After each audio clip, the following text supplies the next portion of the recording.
今日介紹4間連澳門本地人都覺得超好食嘅隱世美食，我最中意嗰間啊！佢招牌先2蚊一份咋。澳門邊有啲咁平嘅嘢啊？你唔好吹水啦！今日每一筆消費都會話俾大家知，全程記錄，睇下最後一共用咗幾多錢。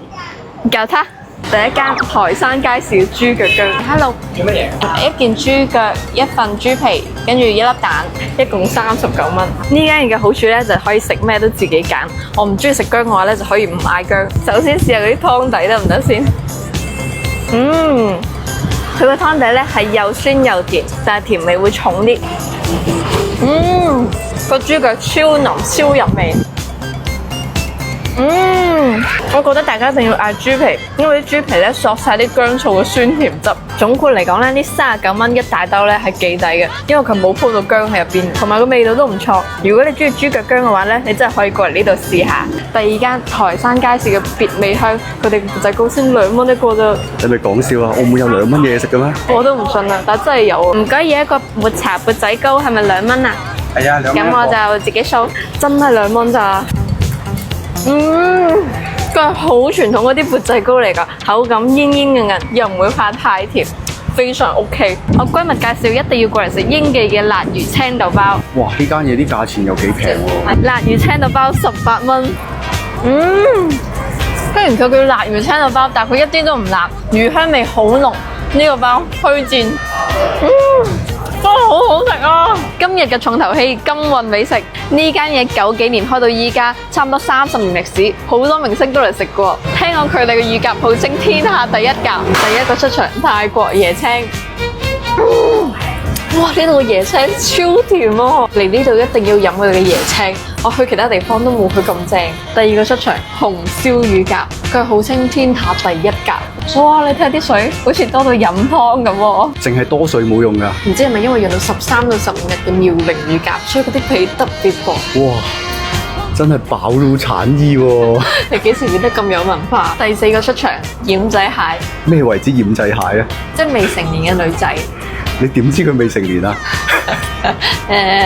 即係未從事過任何工作嘅。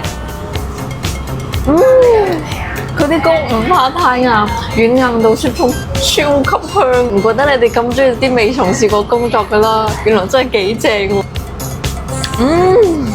肉質緊實，又有海水味。我終於明白點解你哋咁中意海水味啦！佢呢度嘅奄仔蟹真係非常之出色，我好中意。噔噔噔噔，超巨型嘅煎焗魚嘴。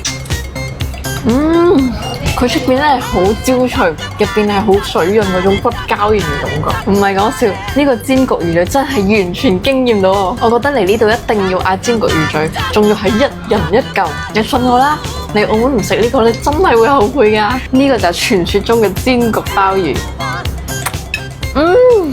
超級無敵好食啊！首先佢個鮑魚係偏大嘅，第二係佢竟然煎到個皮係脆咯。你有冇食過脆嘅鮑魚啊？佢係好入味，同埋食落去咧有椒鹽嘅感覺，同埋佢真係好細心，每一粒上面咧都有炸蒜、洋葱粒同埋紫蘇葉，真係好似分子料理。我真係未食過咁好食嘅煎焗鮑魚。呢個就司徒婆送俾我試下嘅崖口雲吞。司徒婆話咧，佢平時食嘅崖口雲吞冇乜肉，佢唔係太中意，索性就改良咗佢多肉版嘅崖口雲吞。